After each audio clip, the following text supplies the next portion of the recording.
పరాక్రమవంతుడైన ప్రభువును నిరీక్షిస్తున్న ప్రపంచానికి దేవుని నామమున శాంతి అయి మార్గమై సత్యమై వచ్చిన ఆయన ఆశ్చర్యాన్ని కలిగించాడు. ఆయన వినయంతో గాడిదపై యెరూషలేములో ప్రవేశించారు. సైన్యం లేదు, సింహాసనం లేదు. ఆయన సైన్యం కత్తులతో కాదు, ఆకులు, పూలు, కొమ్మలతో, ప్రేమతో, వినయంతో, శాంతితో, ప్రపంచాన్ని మాత్రమే కాదు మృత్యువును కూడా జయించిన రాజాదిరాజు ఆయన. హోసాన్నా హోసాన్నా, ప్రభువు నామమున వచ్చువారు ధన్యులు అని మహిమ గీతాలు పాడుతూ వారు ఆయనను రాజుగా స్వాగతించారు. కానీ ఆయన లక్ష్యాన్ని వారు అర్థం చేసుకోలేకపోయారు. వారు కిరీటధారిని ఆశించారు, కానీ ఆయన సిలువను మోసేందుకే వచ్చారు. మ్రానుకొమ్మల పండుగ ఒక వేడుక మాత్రమే కాదు, అది ఒక పవిత్ర త్యాగానికి ఆరంభం. నిజమైన మహిమ వినయంలోనే ఉంది, నిజమైన శక్తి ప్రేమలోనే ఉంది.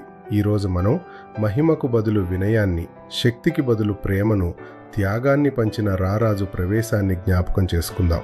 క్రీస్తునందు సహోదరీ సహోదరులారా, మ్రానుకొమ్మల పండుగ శుభాకాంక్షలు.